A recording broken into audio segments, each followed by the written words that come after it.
Hey folks, how you going? If you don't know who I am, my name's David Titel and I'm the founder of Linkmate.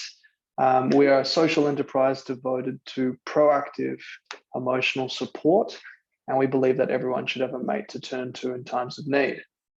So today, I want to talk about my own experience with performance anxiety and dealing with the stress and pressure of it all, and how I personally overcame it and what I've learned from the entire experience. I'm not here to give advice. I'm really just here to share what I've been through, and hopefully you can walk away with a few things that seem relevant or helpful to you and your situation. So I want to just start by highlighting that this story will be focused on how I've dealt with the stress of performing in an academic environment, so with studies and exams and stuff like that. But really, I think the lessons learned can be applied to performing in any real situation, whether it's performing on stage, if you're public speaking, or singing, or whatever it might be, or in sport, if you're an athlete and are performing regularly in competitions or championships. And even at work, if you might be giving a presentation, you need to perform in that sense. So the story starts when I was in my undergraduate degree, and all in the lead up to that, there was this constant reiteration by my parents to get good grades, to get into a good degree, to pursue a career in medicine, which was my plan at the time. And I got into biomedicine, which is effectively a pre-med degree.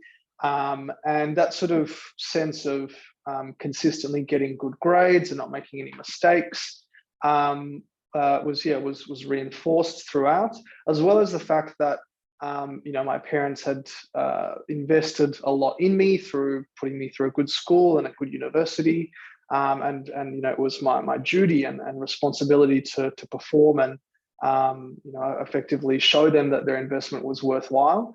And that external pressure was really a lot for me to bear, and caused a lot of feelings of deep anxiety within me. And I also felt like I was studying and working towards this goal less and less for me and for what I wanted out of life, and more for others, and to match the expectations of my parents and friends and relatives. And walking down the conventional pathway that was going from school to getting a good job in a well-respected career like medicine. So when I didn't get into medicine, I certainly felt very depressed. I felt like I was a failure, and I definitely felt like that failure defined me and who I was. So it was quite debilitating, and it put me in a very dark place. But I don't want to focus too much on that. I want to focus on what I learned from the experience, and really what helped me, overcome those difficult feelings, and realize what I really wanted out of life. And I guess that really brings me to the first point, which is, for me, it was evaluating why I was doing what I was doing that helped me change course and pursue what I do now, as opposed to trying again and again to get into medicine.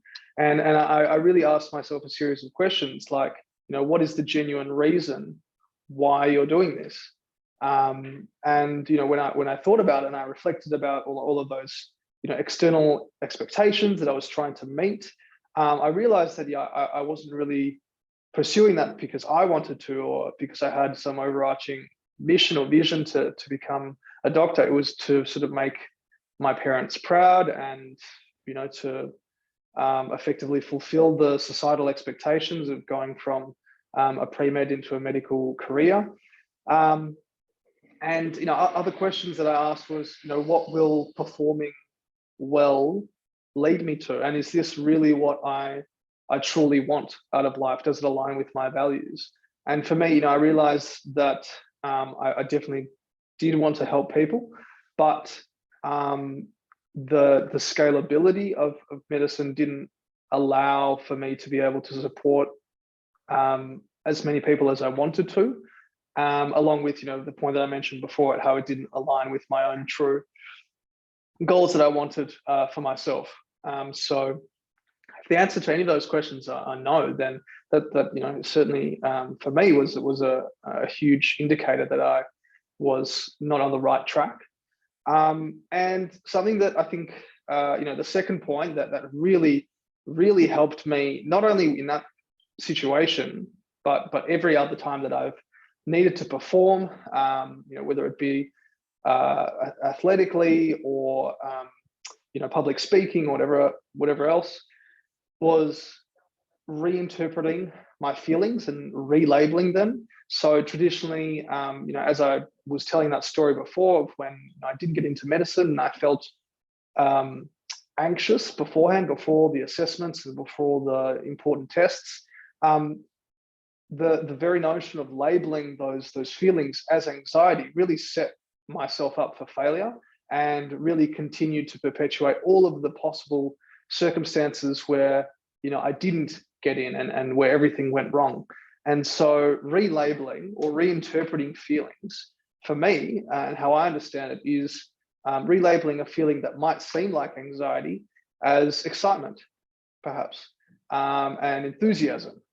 And this really has brought my mind into more of a positive, productive state, where I sort of dream about the exciting and happy and joyful outcomes, as opposed to the anxious and depressing and debilitating ones. And I do want to actually cite that there is some research that came out of Harvard Business School, Allison PhD, that backed up this approach. And she said that when you feel anxious, you're ruminating too much and focusing on potential threats. In those circumstances, people should try to focus on the potential opportunities. It really does pay to be positive, and people should say they are excited. Even if they don't believe it at first, saying I'm excited out loud increases authentic feelings of excitement. So there you go. I hope that was helpful. Please, drop a comment if it was.